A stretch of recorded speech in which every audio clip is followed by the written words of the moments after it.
Cyber ആക്രമണമെന്ന CPM നേതാവ് KJ ഷൈനിന്റെ പരാതിയിൽ കേസെടുത്തു. KM ഷാജഹാന്റെ യൂട്യൂബ് ചാനലായ പ്രതിപക്ഷം, മെട്രോ വാർത്താപത്രം, കോൺഗ്രസ് പ്രാദേശിക നേതാവ് ഗോപാലകൃഷ്ണൻ എന്നിവർ പ്രതിപട്ടികയിൽ.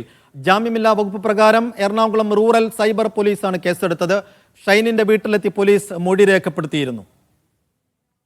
ലിഡിയ ജേക്കബ് വിശദാംശങ്ങൾ നൽകും. ലിഡിയ, KJ ഷൈൻ ടീച്ചർക്കെതിരെയും ഒപ്പം ഉണ്ണികൃഷ്ണൻ MLA-ക്കെതിരെയും സൈബർ ഇടങ്ങളിൽ അപവാദ പ്രചരണം ശക്തമായതിന് പിന്നാലെയാണ് നിയമ നടപടികളുമായി ഇരുവരും മുന്നോട്ട് പോകുന്നത്. പ്രത്യേകിച്ച് ഷൈൻ ടീച്ചർ, ഇപ്പോൾ ടീച്ചറുടെ മൊഴിയെടുത്തു എന്ന് നമ്മൾ മനസ്സിലാക്കുകയാണ്. പോലീസിന് എന്തൊക്കെ കാര്യമായ വിവരങ്ങൾ ഷൈൻ ടീച്ചറിൽ നിന്ന് അറിയാൻ കഴിയുന്നുണ്ട്?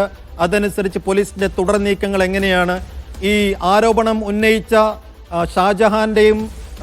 ഷാജഹാന്റേത് ഉൾപ്പെടെയുള്ള യൂട്യൂബ് പേജുകളും ഒപ്പം ഈ മെട്രോ വാർത്ത അടക്കം ഇതാദ്യം പ്രത്യക്ഷപ്പെട്ട ഇടങ്ങളും ആളുകളും ഒക്കെ ഈ ഘട്ടത്തിൽ പ്രതിരോധത്തിലാകുന്നുണ്ടോ ലിഡിയ?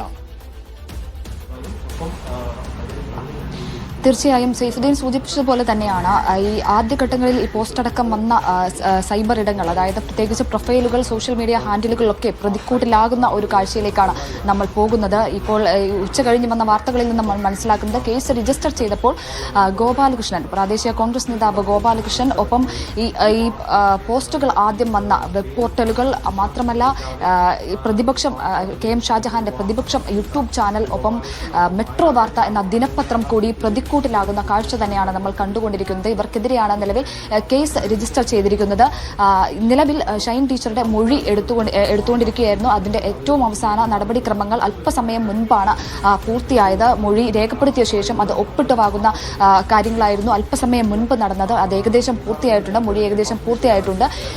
കൃത്യമായിട്ട് ഇതിൽ ഉള്ള കാര്യങ്ങൾ, അതായത് പരാതിയിൽ ഉള്ള ആളുകളുടെ തന്നെ പേരുകൾ അടക്കം ഷൈൻ ഇതിൽ പറഞ്ഞിട്ടുണ്ട് എന്നാണ് നമുക്ക് അറിയാൻ സാധിക്കുന്നത്. മൊഴി വിശദമായി പോലീസ് രേഖപ്പെടുത്തിയിട്ടുണ്ട്. ആലുവ സൈബർ പോലീസാണ് നിലവിൽ കേസ് രജിസ്റ്റർ ചെയ്തിരിക്കുന്നത്. അതിൽ വിശദമായിട്ടുള്ള അന്വേഷണം നടന്നു വരികയാണ്. നിലവിലെ സാഹചര്യത്തിൽ സൂചിപ്പിച്ചതുപോലെ ഈ കഴിഞ്ഞ ദിവസങ്ങളിൽ ഈ ഇത്തരത്തിലുള്ള അപവാദ പ്രചരണങ്ങളും അപകീർത്തികരമായിട്ടുള്ള സന്ദേശങ്ങളടക്കം പ്രചരിപ്പിച്ച എല്ലാ വാർത്താ പോർട്ടലുകളും, വെബ് പോർട്ടലുകളും, സോഷ്യൽ മീഡിയ ഹാൻഡിലുകളും അടക്കം പ്രതിക്കൂട്ടിലാകുന്ന ഒരു കാഴ്ച തന്നെയാണ് നമുക്ക് കാണാൻ സാധിക്കുന്നത്. ഈ അവസാന ഘട്ടത്തിൽ അവർ തന്നെയാണ് സൈബർ ഹാൻഡിലുകളും വ്യക്തികളും മാത്രമല്ല, ഈ വാർത്തയുടെ ഉറവിടം ഇതെവിടെ നിന്ന് വന്നു എന്നതായിരിക്കും ഒരുപക്ഷെ പോലീസ് അന്വേഷിക്കുന്ന പ്രധാനപ്പെട്ട കാര്യം. അക്കാര്യത്തിൽ ഷൈൻ ടീച്ചറോ ഉണ്ണികൃഷ്ണൻ MLA-യോ എന്തെങ്കിലും സൂചനകൾ നൽകുന്നുണ്ടോ?